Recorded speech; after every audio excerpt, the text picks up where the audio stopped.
these firearms have been used in any illegal way, and also the licensing when they were last used. Let me start with you, Mark. Is he a man under CAK, or is it just, you know, they say sometimes that when it rains, it pours. So maybe for him it just rained and it pours. Because when they found these guns, they were actually not going to look for firearms. It was to do with the corruption charges that he have been put against him. They were looking for evidence towards several billions of shillings that county funds may not be accounted for. You've just answered the question by that story. You see, let me tell you something. When your wife goes through your phone looking for one girlfriend, she finds 10.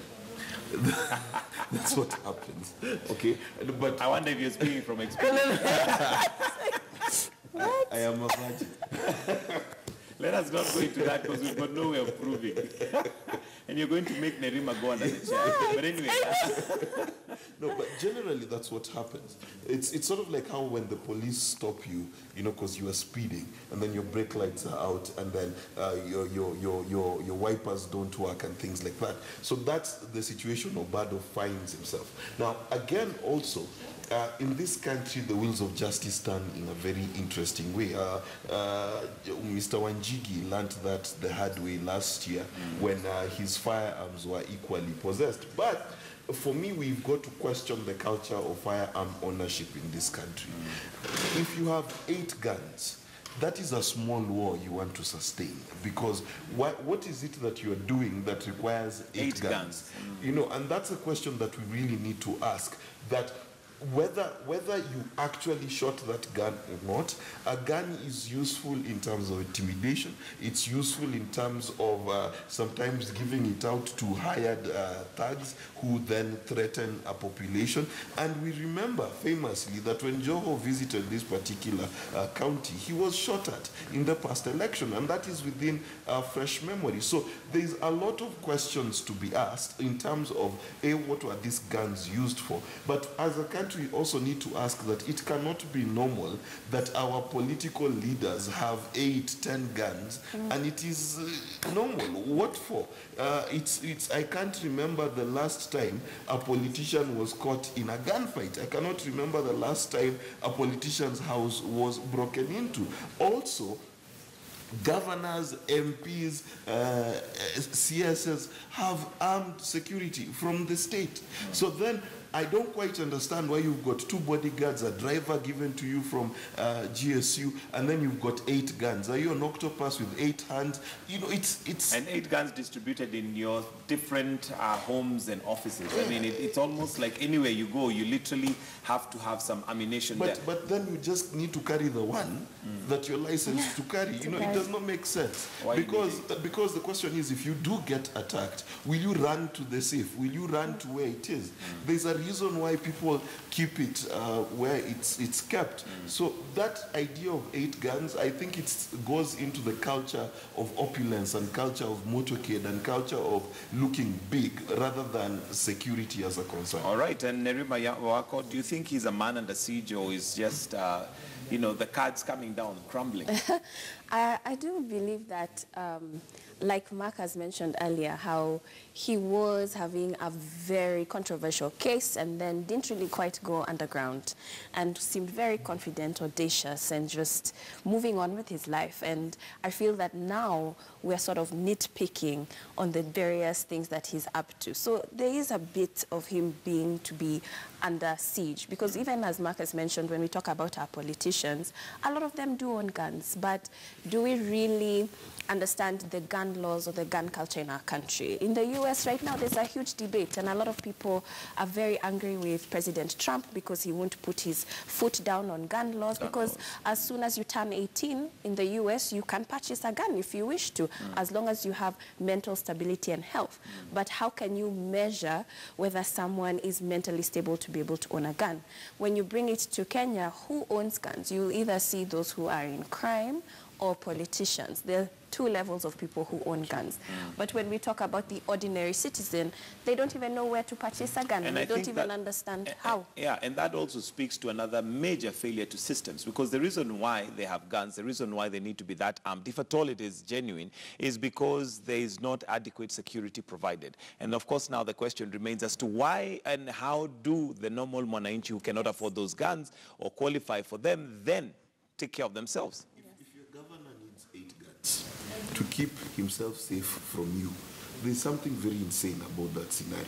Because, listen, if we kept Kenya safe in general, Correct. then you would not need 8 guns. Guns. If we kept Kenya safe, then our governors would not need the 4-5 bodyguards that they need, And because chase those cars. 4-5 bodyguards would be on the street taking care of Kenyans. But let's be careful about saying that this is nitpicking for the sake of nitpicking.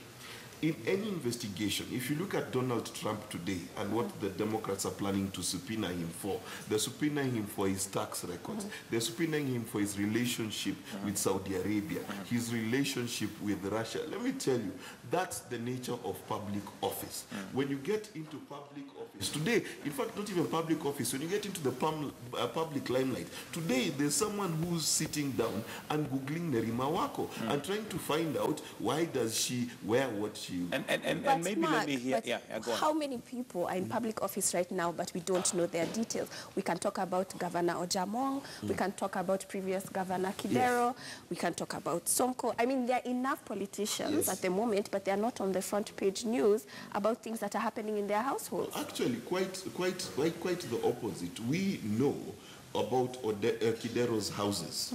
They've been mentioned. We know about how much money he had in his account. The former PS, we know how much money was frozen, assets that were frozen. So it's interesting that Obado is an intriguing creature, and he's intriguing for the simple reason that he was caught in a clandestine affair. And typical Kenyans, you know, it's only Kenyans who will go raid a motel because someone was found having sex, as though they don't. That's how Kenyans are. The moment sex is involved, it's interesting. It becomes a headliner, but there you go. Well, why State wants Obado locked up for 15 days is the headline on the Standard, and the case is going to be before the court today for them to determine as to whether he's going to be granted bail to leave, or he's going to be put in for those 15 days. And of course, we're going to be following that up. But also, another interesting story, which is on page 7 of the Standard, is Sikh Joey denied surgery at Kenyatta Hospital over debt. Now, this is debt that is owed to Kenyatta National Hospital by the prison's authorities, which is one state, one state office owing another. And as a result, the prisoners suffer. Nerima, this again showing how wanting our institutions and how even our government, speak to each other. Literally, it's like they're not in one, in sync. No, they're not in sync, and I think one of the worrying things is the fact that our constitution provides for access to standardized health care. And so the fact that even an individual, even though he is in prison, should have access to health care, but the fact that he cannot reach it because of debt is something that's concerning, because if he's unable to have access to it, that means the ordinary citizen who's outside or in the free world is also struggling to have access to health care.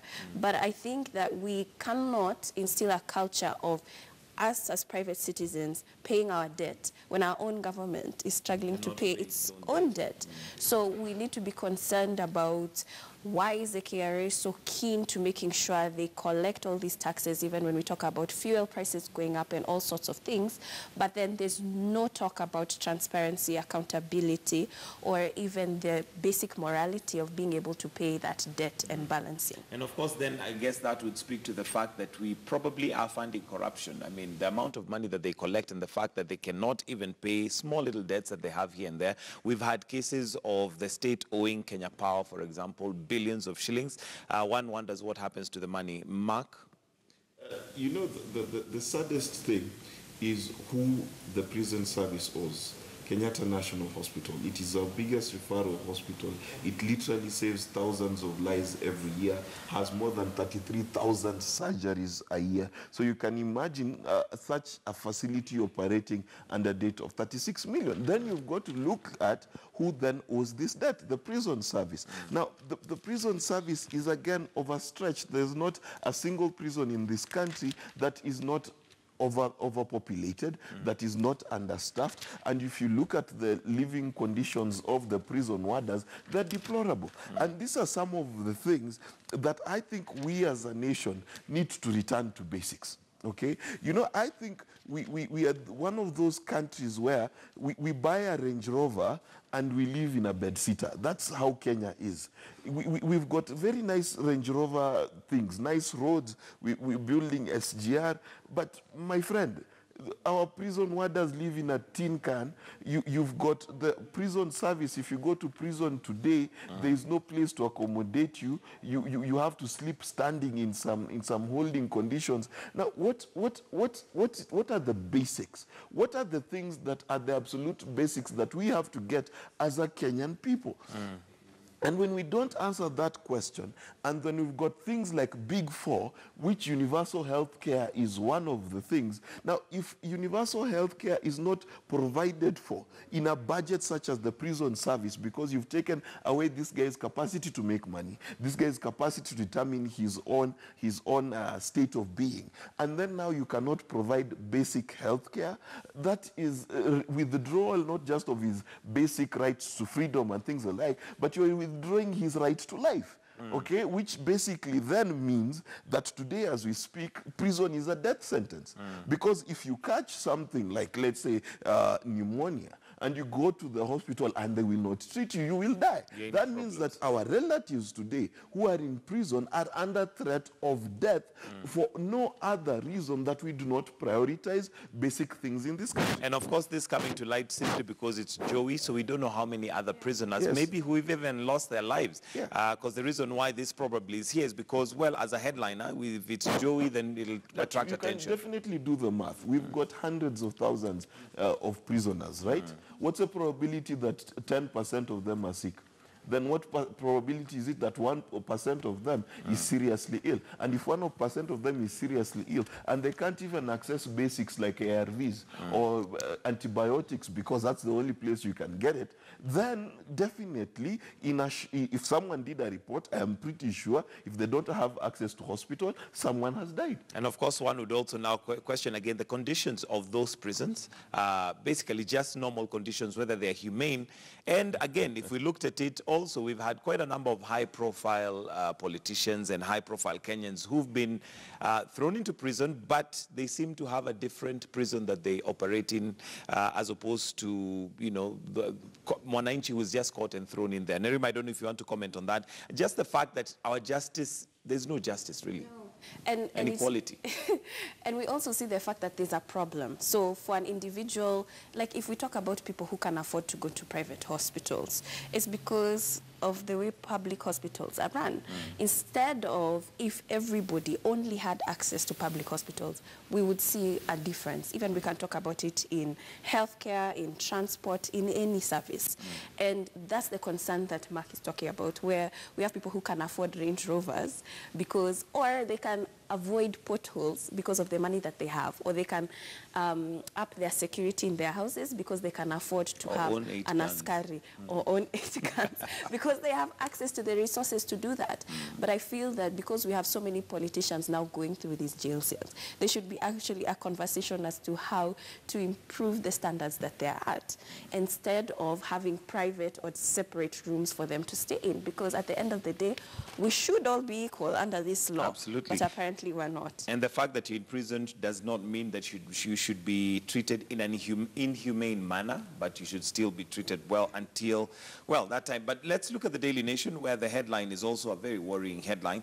Bribed police let in Shabab bombers, and a suicide troop on a mission to attack Nairobi city center was allowed to cross in and out of Somalia 5 times in 3 months, says UN in a new report. We are back to corruption and impunity, and the fact that corruption, I don't know at what point we're going to actually realize that it's a matter of life and death. And if I would use this as an example, the police who possibly let these people through did that for a morsel of bread, for a pittance, for whatever amount of money they were given, not realizing that they themselves are also at risk. Their families are at risk. Corruption does not just affect, if I am corrupt, for example, it doesn't just affect me as a person, but I am also putting at risk my own family. Nerima?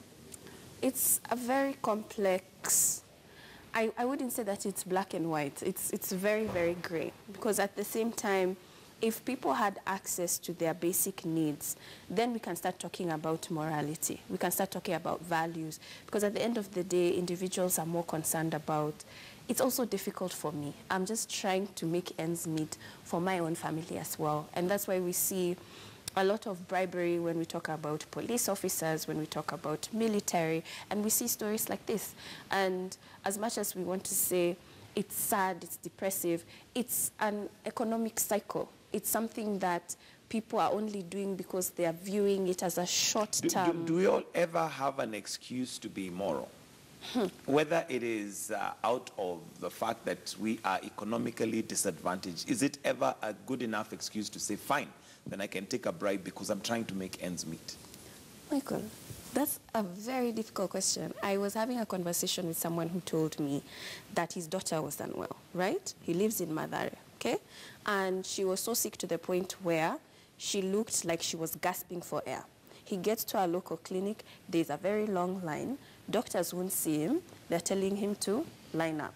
Here he is thinking, my daughter is on the verge of death. And he says, I honestly bribed to be pushed to the front because I felt that the situation was urgent. Was desperate. Do you have a moral choice there to line up? Mark? The question is a good question. The question of morality based on circumstance. Now, there's a psychological test that is run a lot of times, and there are two train tracks. On one side, there's one person, and there are 10 people on one side, and you're told who would you choose if the train had to kill either side, and then you choose the one, and then you're told if your mother is the one, would you choose the 10? Then, of course, you say you'll choose the 10. Now, being a good person is not circumstantial. Okay, because when that father bribed to get the daughter in front, they did not do something wrong. Okay, let me be very clear.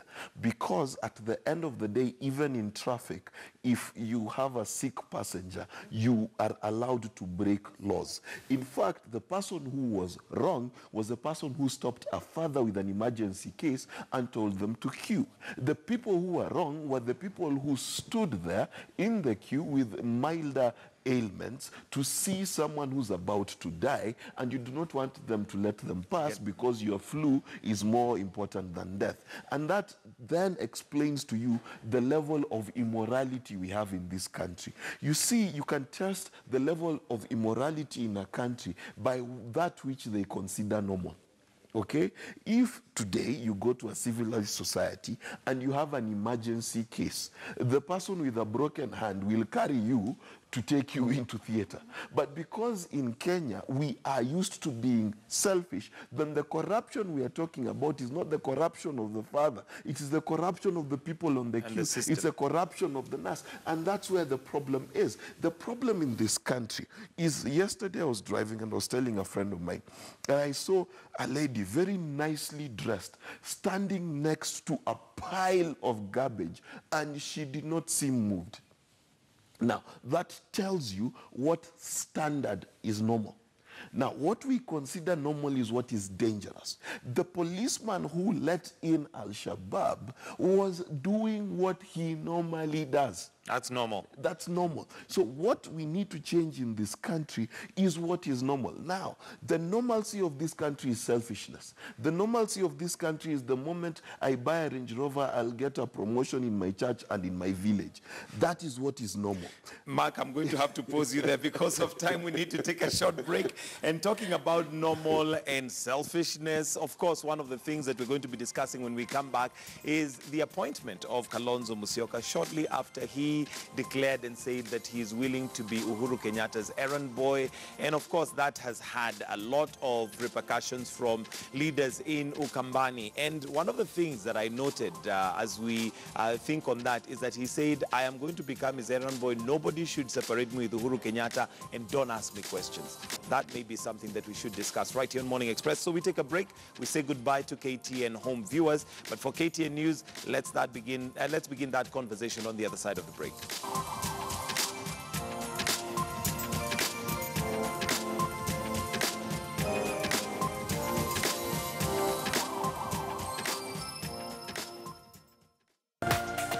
This is KTN News.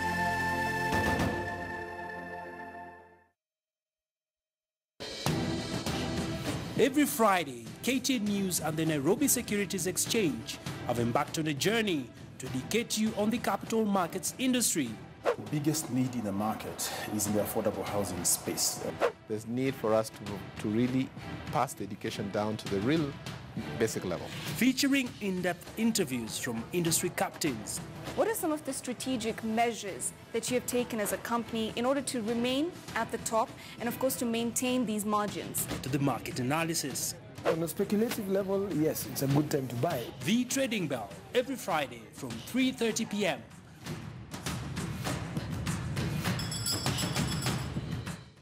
The Nairobi Securities Exchange is one of the leading securities markets in Africa. The NSE offers a world-class trading facility for investors looking to gain exposure in Kenya's economic growth. Invest in the NSE and start your journey to wealth creation and financial freedom. For more information, visit www.nsc.co.ke. The NSE. Discover opportunity. Kwa Ijumaa inapogonga saa 12 saa za Afrika Mashariki ni wakati wa Dira ya Wiki. Awamu ya kwanza mwendo wa saa 12 tunachambua na kudadisi mada kuu ya wiki inayogusa nyoyo za Wakenya.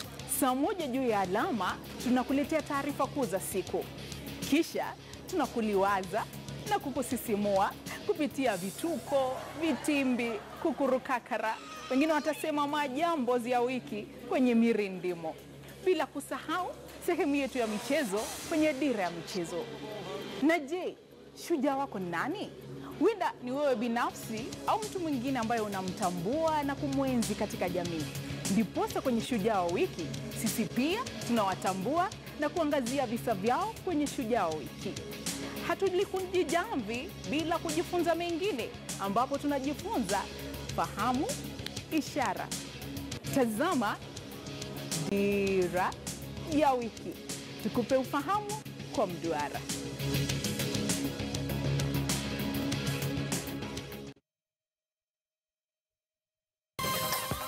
Going forward, we shall not be requiring all the work that we are doing today to deliver examinations. We would want to see that situation where we teach our children for the number of years that we teach them, be it 8 years or 4 years, and that just like we go to a classroom without anybody having to take us to a classroom, we would also want that day when we can take our examination to our children without anybody having to accompany us in doing that job which we are supposed to do.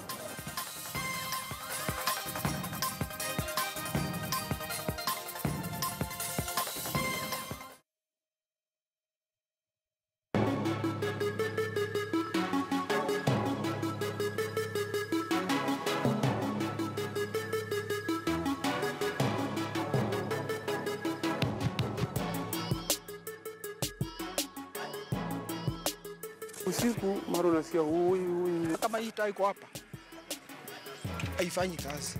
Tunashindwa, tuliwachagua nini sasa? Hakuna chenye wanatufanyia. We don't have a public school in this place. Na uliamka saa 11 asubuhi kwenda kupiga kura ili mtengenezewe maendeleo mahali hapa. Haya maendeleo yako wapi?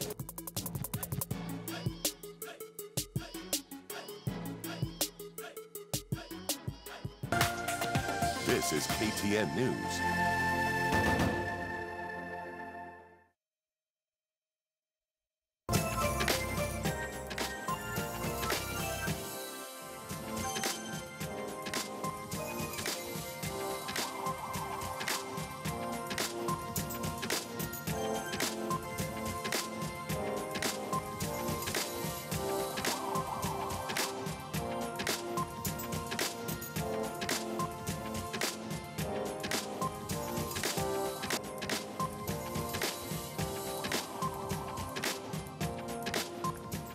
right, it's 7 o'clock and it's time for us to review the week that has been. And in case you're joining us now, welcome. And in studio, I do have Nerima Wako, Ojiwa, and Mark Bichachi, basically to have that conversation. And remember, you're also welcome to be part of this panel by social media, by way of social media, and that's the hashtag is KTN Morning Express, or you can also tweet, and that's at KTN Kenya, or you can tweet me directly, and that's at Michael G. Gitonga. The question that we had asked earlier on is, should Musalia Mudavadi also accept an appointment if approached, just like Raila and Kalonzo? Remember, these are mainly the NASA principals who stood very strong against Jubilee during the elections, with there having to be a repeated election because they went to court and said that the elections were not fair. At some point, we also had NASA withdraw their presidential candidate. But again, on March 9th this year, we saw what is now known as the famous handshake, which seems to be yielding fruit. Question is whether it's yielding fruit for Kenya or it's yielding fruit for individuals. So let me start with you, Nerima. And we had Kalonzo Musyoka, like I'd mentioned earlier, say during his father's funeral that he's now willing to be Uhuru Kenyatta's errand boy. That, I mean, could be interpreted 1,000 ways, politically speaking. However, not more than 48 hours or maybe 72 hours later, he gets an appointment. So maybe that's what he was alluding to. Maybe he already had that card under the table. Nobody knows. But one of the things that stood out for me is the fact that he said that, and that, of course, has elicited a lot of reaction, specifically from Wiper and Kamba leaders saying that that's not right. Where does that put his presidential ambition? But secondly, one of the things he said is, don't ask me questions. Because ukiniuliza maswali, to quote him, he said, mtajua mimi pia ni mkali kama baba. But your thoughts on that whole scenario and where that leaves the opposition in Kenya? Well, it's not just a job that he received. He also got his security back in all his 3 homes. And so you can clearly see that the handshake is working for particular individuals, but for the ordinary citizen, we cannot see traces of even the Building Bridges initiative and what it's doing for the ordinary citizen. But I do find it interesting that it's for a job that we're not sure where it came from. And it's one of those things where when we talk about types of corruption and corruption toward how citizens would act, or a young person, let's say. If for me, someone young is searching for a job and someone creates a job for me, is that corruption? Impunity, perhaps. And so how come when it becomes political leaders, it's okay? It's okay. It's totally okay for that to happen to that class. But then when we talk about ordinary citizens, when that happens, it's impunity, it's corruption, it's all sorts of things. It can be nepotism, all sorts of things. But I think what my biggest concern is, I do not think our country has an opposition right now. And is that a good thing? Our politics was getting a little bit toxic because of the ethnicity and tribalism, but we do need an opposition in any country. Nerima, what is an opposition? I had... An opposition is one that criticizes the government. It is there to be able to give alternative solutions, but not only that, poke holes at what our government is currently doing. So would we put somebody like Musalia Mudavadi as opposition right now? Because he's still saying, even if a job came, I am not taking it. We also have the likes of Dr. Ikuru Okot, Third Way Alliance, who has said that, look, punguza mzigo, punda imechoka. Mark. First, I want to give Kenyans a history of one Kalonzo Musyoka. Kalonzo Musyoka, he thought before 2013, was head of what was called shuttle diplomacy. Okay, shuttle diplomacy was aimed at the time saving ICC suspects. Okay, so does Uhuru Kenyatta owe Kalonzo Musyoka a favor? Yes, he does. 2, is his appointment legal? Yes, it is, simply because the head of any state can decide to appoint a special envoy for anything.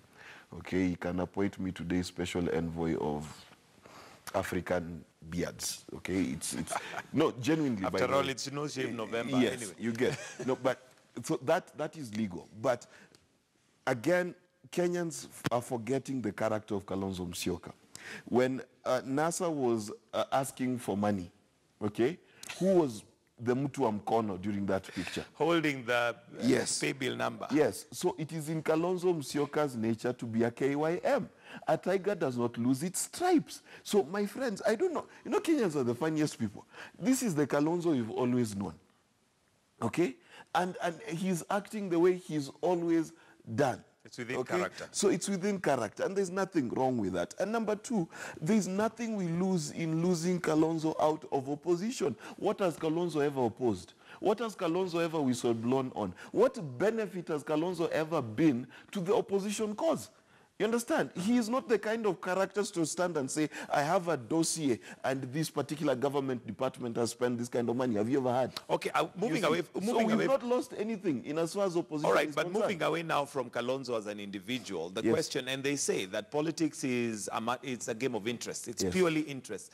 Should we just then, as Kenyans, accept that it is about interest, and we as Wanjiko really do not feature anywhere? Because in this whole scenario, in this whole matrix, Wanjiko doesn't seem to feature. Of course, we are told, yes, now there is peace, we are working on things, but we can see what they're working on. Every day there is one, and maybe that's why the question is, should Musalia Mudavadi also now be part of that equation? Because it looks like a calculated move by Jubilee to ensure that, first of all, anybody that would have been seen as opposition, first of all, is on our side. Whether that is a game plan for 2022 remains to be seen. It doesn't even need to be a game plan from 2022. It means that Jubilee learned. Between 2013 and 2018, how much trouble did CORD cause Jubilee? There was the referendum, Okoa Kenya Initiative, a thorn in their flesh. There were tear gas Mondays, thorn in their flesh, got rid of IEBC, whistleblowing every single day, opposing every deal. Jubilee is being smart. Now, it doesn't mean that I support them in being smart, but they are being smart. That is what I would do. You know, it's very basic, a very basic idiom covers this. Bring your friends close and your enemies even closer. So that is a very good strategy. Now, that then presents an opportunity. If you're an opposition leader, Mutavadi, Wetangula, and the rest, this is the opportunity for you. Be the voice of the opposition. That is what needs to happen. I do not understand why Kenyans believe a position must be embodied in the person of Raila Amolo Odinga. It is not necessary. And I'll tell you why. I'll tell you why maybe Kenyans take that path. And it's because with Raila Amolo Odinga, like the famous saying was going round, if he tells you your wife is pregnant, the question you should only ask is when is she delivering? And by who? No, you don't even need to know by who. The question is when is the delivery? Otherwise, it is a fact. But these other leaders, for whatever reason, maybe have not had that tenacity and that ability to be credible, because the question here is credibility. With Raila, he has proved over time whatever he says seems to be credible. Whatever he criticizes, there seems to be truth that comes out. Do you think then, Nerima, we need to get to a point, or rather, who is that leader that then is required? And I'm still on the fact or the question of what is an opposition. Does an opposition always have to be loud noise, criticizing and saying there's corruption here, there? What really constitutes an effective opposition? An opposition is an alternative, an organized alternative. And I think that the reason being in our country, it's very hard to talk about oppositions because it's not that the environment is conducive for that. We do not necessarily see within our political parties young people who are outspoken or who could rise up within our party encouraged. We actually see them fighting barriers to actually get to those positions. So when we talk about intergenerational, even dialogues or mentorship, it does not exist in our country. So it's very difficult to see these new faces that you're talking about unless they branch out of it, but it has to be an opportune time to do so. Like a lot now. of, yeah, right now. And a lot of times, even when we talk about 2002 and that whole transition, it was because it was the moment. Everybody was just suddenly exhausted with Moi, and they were like, it needs to be a new transitional moment. And that's where we saw NAC sort of coming together. All these political leaders threw away their political affiliations and came under the rainbow. But then it did not work, but temporarily for the Kenyan people, they felt that this is an opposition to something that we do not want anymore. I think that the time is now, and even though Mark is mentioning people like Ekuru Aukot or perhaps new faces coming to the forefront, are they the right faces? Time will tell. I don't know. I can tell you for free, they're not. And why? No, listen. Look at the list of opposition leaders in this country and tell me which one of them does not have a form of scandal. You know, there's Tokyo Land, there's Goldenberg. All of these people have a stain somewhere. Dr. Okot does not have one. No, Dr. Okot also has 10,000 votes, but that's a different story. Now, what I'm alluding to is this, that what is happening in this country is our politics is being redefined for a generation, okay? There is great transition happening in 2022. Now, the thing that we need to be careful for is opposition for the sake of opposition. You know, in Kenya, we've got this thing where you go to the office and you want the boss fired. Not because he's incompetent, but you want to go and do the same thing he was doing. That's how it works in Kenya. A lot of people who are in opposition just want to be president because they want to steal like the former president. A lot of senators left Senate in the previous election to go fight for governorship, not to help their counties, but because they realized governors could steal more. Now, that is not opposition. Opposition is we've got to get to the point where we actually have ideas we are opposed to. This is true, but I don't think we're going to find an individual who has no sin. Because even if we look at the civil rights movement, which we like to glorify, Jesse Jackson had a lot of corruption charges against him. Martin Luther King wasn't the perfect individual. Martin Luther King was quite promiscuous. Exactly. So was Mahatma Gandhi. Right. And you're quite right. So I'm not looking for venerable people. I'm looking for viable ideas. What do I mean by viable ideas? In this country, if you asked, what is Jubilee's ethos? Are they libertarian? Are they conservative? Are they purely capitalist? Are they socialist? Are they mixed? We don't have those ideas, so there's nothing to oppose. And that's the problem right there, Mark, and how do we change that paradigm? Because it's not that they don't have ideas per se. They put ideas on the table, and they sound like very good ideas, but they're not ideas they intend to pursue. They do not intend to pursue those ideas. And that's the thing. You see, if you look at the manifestos from all the parties, okay, they're more or less cut and paste. Very communist, socialist. If we look at it that way, So they do have ideas, but are we as Kenyans driven by ideas? Are we attracted to ideas? And no, we are not, and that's why we don't need an opposition. That's a problem. You see, fundamentally, NASA and Jubilee agree, because every leader that comes wants to build you roads and schools and homes. Now, whether you're capitalist, communist, whatever it is, those things are clear. It is a constitutional right. We are not yet at the level where we can argue ideas. The truth and the veracity of this is just look at the people who will abuse us after this. Because instead of responding with ideas, you want to talk about hair and shoes and things like that. What is wrong with you? That is not opposition. If you disagree with an idea. So the collective intelligence of our nation, I wrote an article 2 weeks ago, and I said, if you want to know someone's IQ, then simple minds discuss people, better minds discuss events, and great minds discuss ideas. Kenya as a society, even our politicians, discuss people. So the leader of a nation wants to stand and discuss people. That's how we campaigned. So now, if that's the level we are at. So since, Mark, you have all this information, and I can tell from your energy and, passion that you have these ideas, and why don't you go, and that's what I was going to say. The ones with the great ideas avoid politics. It's the narrow-minded individuals who discuss people are the ones who venture into our political leadership. But so how do we change that? Because it's probably the reason why they're avoiding politics is because they're intelligent enough to tell that even if I go for these masses, they're not going for ideas. I have the great ideas, I have the great minds. So do we just resign to fate and say that, well, we shall just continue to be ruled by these people that talk about people, which of course tells us their quality of leadership? Nerima, you're representing the young. I know. Oh, goodness. Do we have hope with the young?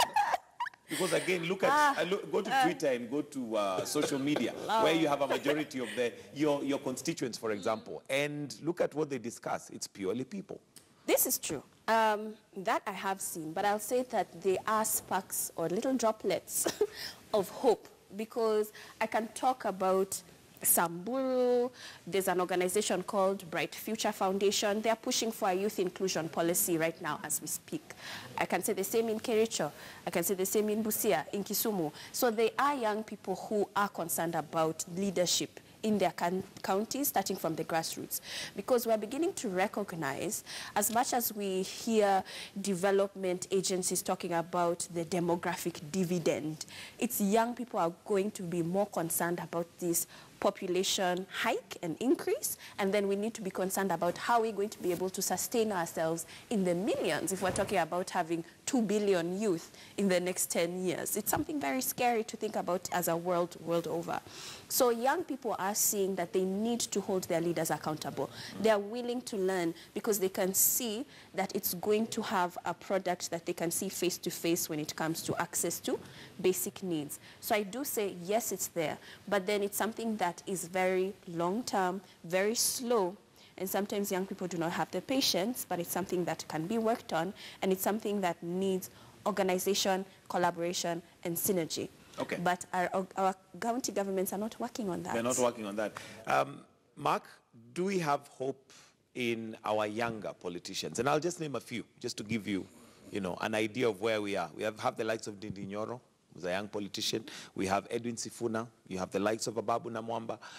When I look at their politics and ideas before they got into their offices, they're grand ideas. But something happens when you get into that august house that just seems to erode and forces you to play the game the way it is played. Because if you're not, you either shape up or you ship out. One of the most critical things that we do not do in Kenya, again, and this informs our thinking. For you to change a nation, you need a generation. You don't need a few leaders. You need a generation. And what I mean by a generation is every country that has changed has had people who thought about it in 30-year chunks. Okay? We cannot think of Kenya, saving Kenya and changing Kenya in 2022. Okay? You can only start there. Let me be very honest. Whoever... let me help Nerima, because you're shaking your head. I disagree. You need a few people to make a difference. It doesn't take a whole generation. By the way, Mark, look at revolution. Yes, the very people you've named. It doesn't take a whole group of people. Martin Luther King, Mahatma Gandhi, all those people are individuals. Let's look at Mahatma Gandhi's journey. How many years? Decades. It took decades, but right? Still an individual. A generation, correct? Martin Luther King, how long? But an individual started it. Yeah, that's what I mean. You can start, but it cannot be it has to be a generational thing. You see, the thing about Martin Luther, let's look at his most famous speech. I have a dream that one day my children will live in a nation where they're not judged by the color of their skin. He was clear in his mind that the journey is a long one. And that is something that we must realize, especially in Africa, because we do not plan cross-generationally. Even our wealthy people don't plan cross-generationally. That's why when they die, their businesses die with them. And the reason for that is we have a very selfish world view.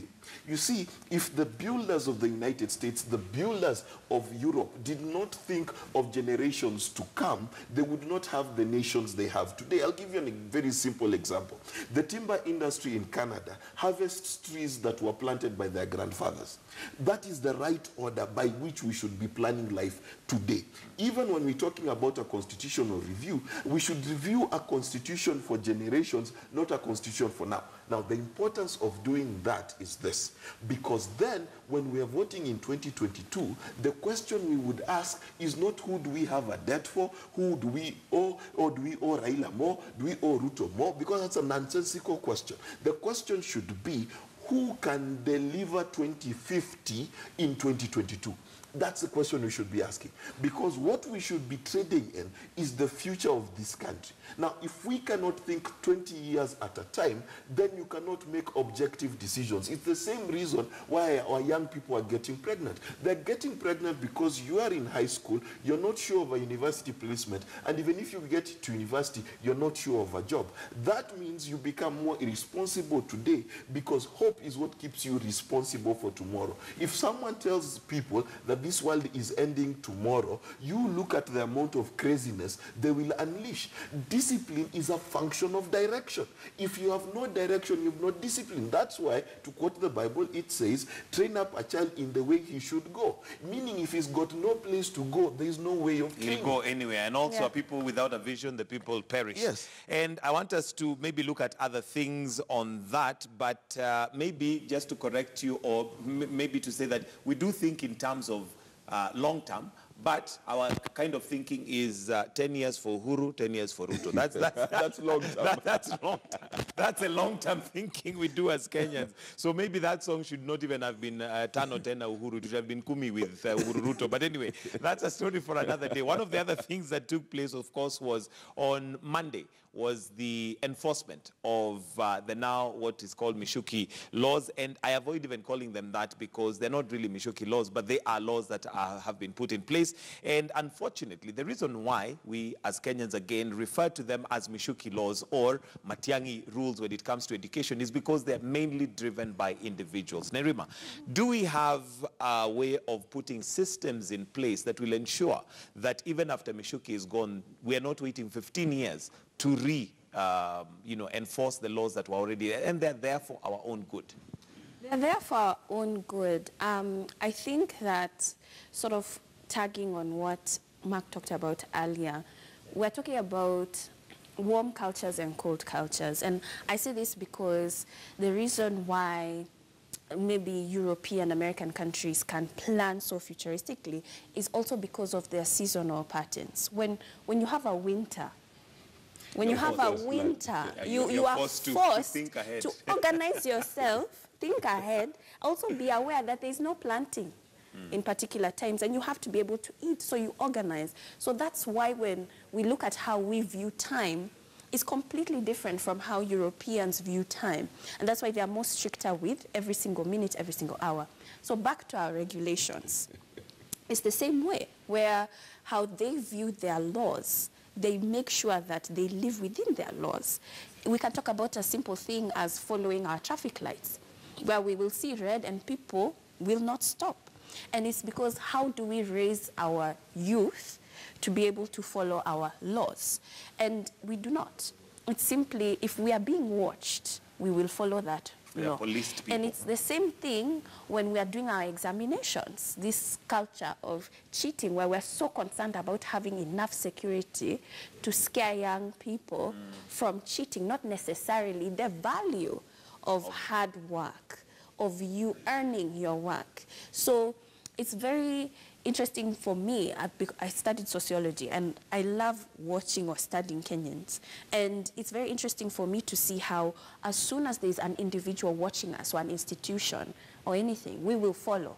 But as soon as the focus is turned away, we're back to our old ways. It's not necessarily instilled in us that it's for our security, and I should have a right to be able to feel safe in any public service vehicle. We're looking at it as a nuisance because now it's affecting my schedule, it's affecting with my day, and I do not necessarily view it as a safety precaution for myself. And we go back to the selfish attitude. And I want us, there's a picture I'd want us to look at, which again becomes a matter of concern. And this is after the, when now there were no matatus, there was no public transport. And if we can just see that picture where police were now taking advantage. Again, we go back to the fact that the very people who have been given the responsibility to watch over us, there's the picture, are the very people who now take advantage again of the same. Now, this particular picture was a police vehicle which was found ferrying people who are now stuck because of the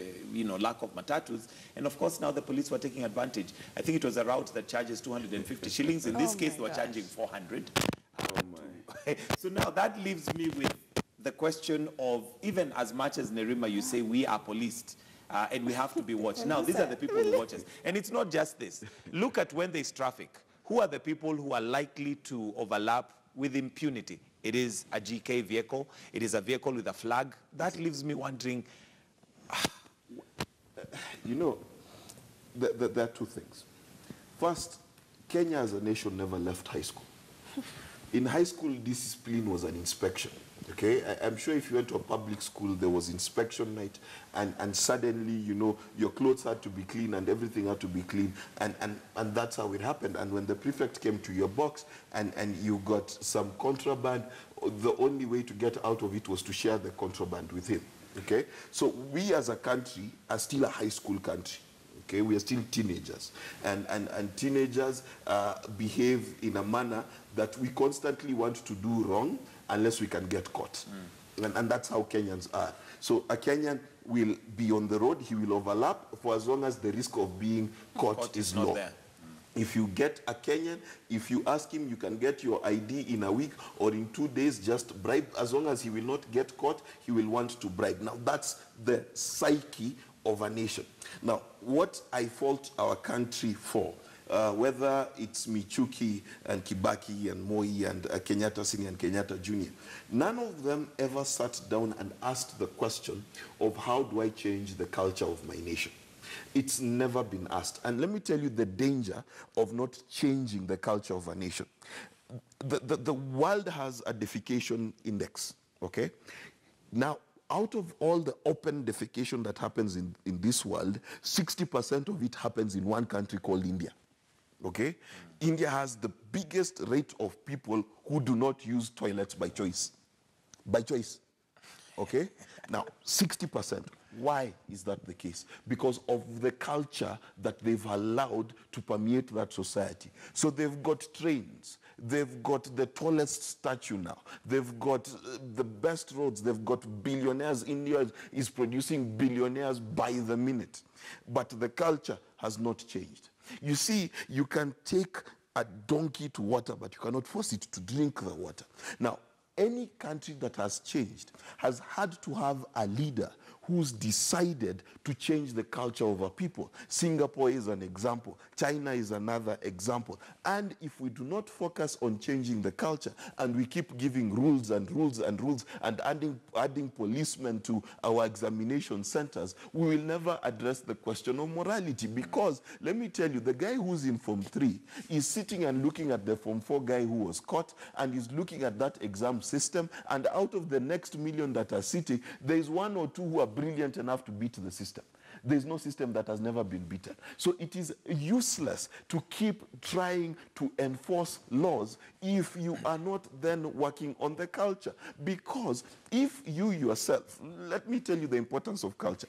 If when Thika Road was being built, you would see a family of 10, okay, cross the road holding hands, running. And then when they get on the other side, they'd be laughing as though they were in an amusement park, dodging cars, okay? Because the culture is kufa gari, kufa dereva. Now, unless you can change that mentality, it does not matter how many laws you have, we will revert. The seatbelt. Why do you have to be arrested for not having a seatbelt? What is wrong with you? Are you suicidal? Do you wake up every day wanting to kill yourself? That now you need a policeman to tell you to keep yourself safe. But it's because the culture of your society has informed you that taking risks is fun. So the country needs to begin to change its culture. That's why Kenyans can dress very, very well, look very, very neat, and then go stand next to a pile of rubbish. And feel like there's nothing wrong with it. Nerima, do we have a chance of, do you agree, first of all, that culture is what is bedeviling us? Or is it just that by virtue of the fact that there are no systems, and there's always been this argument that, for instance, if we're dealing with corruption or impunity, if at the top, it was sorted out, then it percolates to the bottom. But there are others who argue and say that it is so ingrained in us, that top is only revealing to you what is at the bottom. Yeah, so which is which? Are we in a catch-22? You know, to even talk about what Max talked about, Prime Minister Modi actually started a program of cleaning just outside your house. Yes. Imagine Indians had to be told that, yes. The Indians were told that, and you actually began to see the progressional changes in that. So what I'm saying is it took someone in leadership to decide we're going to alter the culture of the people, and this is the action that we're going to take.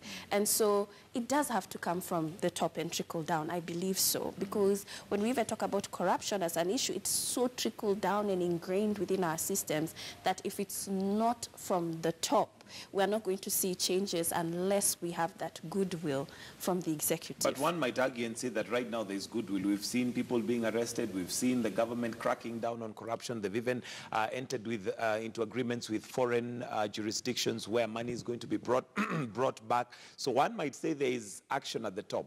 No, we're still seeing police officers using cars to ferry people within the same. Yeah. So no.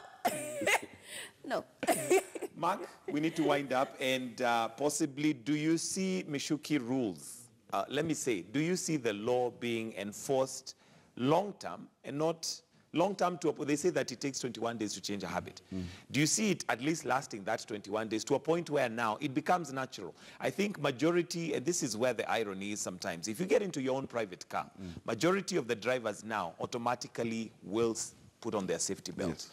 But if you get into a public vehicle, first of all, you're worried, is it too dirty? I don't want to mess up. Yeah, I might get stuck. It might not work. But do you see these rules and regulations being followed through this time? First, the problem with that is why you're getting into a dirty matatu. That tells you the owner does not respect you, the tout does not respect you, and the driver doesn't. I need to get to work. It's the same reason why you get into a matatu and the driver is over speeding and you say nothing. This is the problem. Secondly, will the Michuki rules hold? They won't. I'll tell you why. Because of the inspector culture. What do they call it? Operation. Operation level. Let me tell you, those things don't work. Let me tell you, if you parent your kids based on spot checks, you will think you have saints for children. Right. But if you spend time with your children, shaping and molding their culture, shaping and molding how they think, then it will be much better. I'll give you an example. There was the Ungwana initiative, Ushenzi and Ungwana. You remember that thing? And it was effective. It was effective in actually telling Kenyans, listen, this is shameful behavior. Let me tell you another example. When Kibaki came in, he ran a campaign about our responsibility to pay tax. Okay? Now, actually that year, the amount of tax we collected went up because we were told. Now, when was the last time the government was involved in giving behavioral change communication? And that's the problem. If they want it to hold, it needs to stop being a law. It needs to start being a nature. It needs to be something that I do when I wake up in the morning and brush my teeth. Now, example again, the amount of bad breath in the streets of Nairobi has increased because when we were kids, we had a song for what you need to do in the morning. Now Kenyans just wake up and they've decided to pollute our sitting environments with bad breath because, again, culture.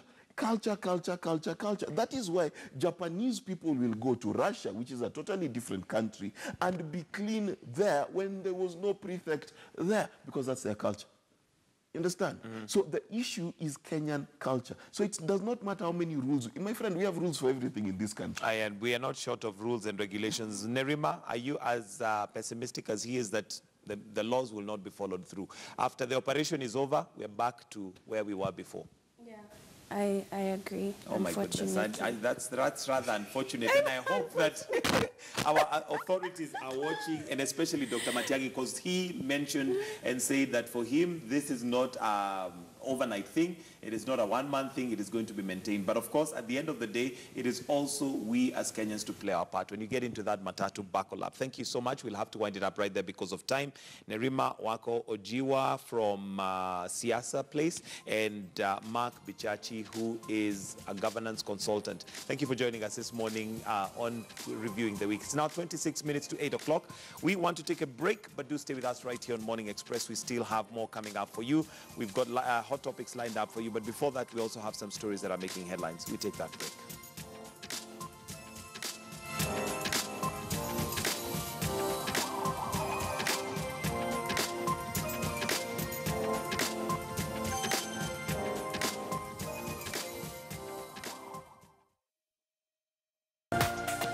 This is KTN News.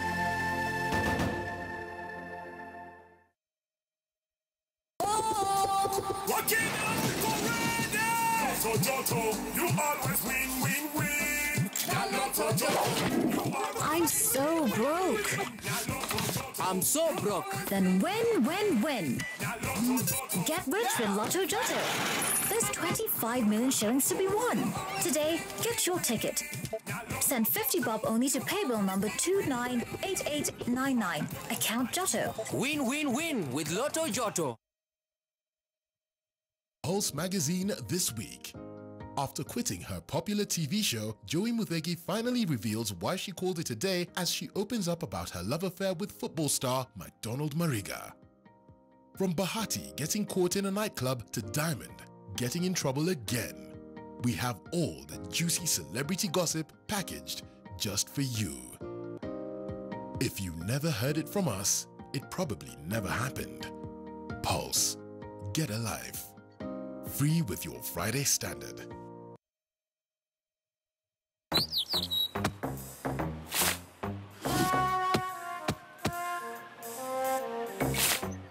Borrow a new leaf.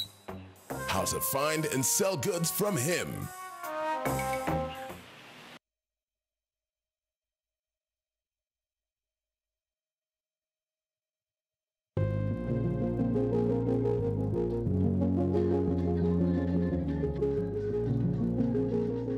Mapenzi sisi na wazungu ni biashara. Na ngoja leo season miezi mitatu, mzungu ameenda kwao, naomba hoteli itafunguliwa lini irudi kazi. Huyo bibi yangu sijamzaa ama vipi?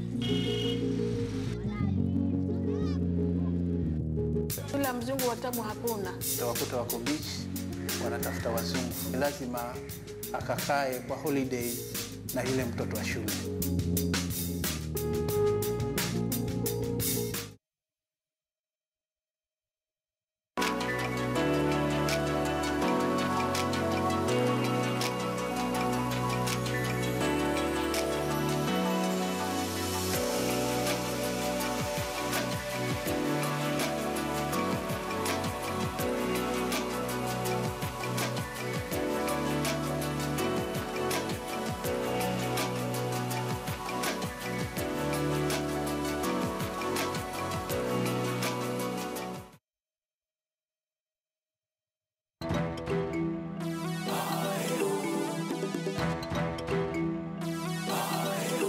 He's been living here in Botswana for the last 16 years. I was born in Matutu Settlement Scheme in Nyaronde Village in Nyamira County. Now he's a businessman in the real estate and hospitality sectors. People come here and swim. We commercialize, we have commercialized here. People come and pay like 50 pula, that is about 500 Kenya shillings. Mostly my clientele is the government.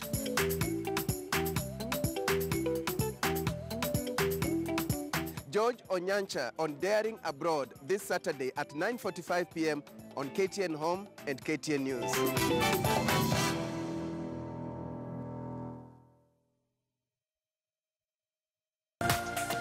This is KTN News.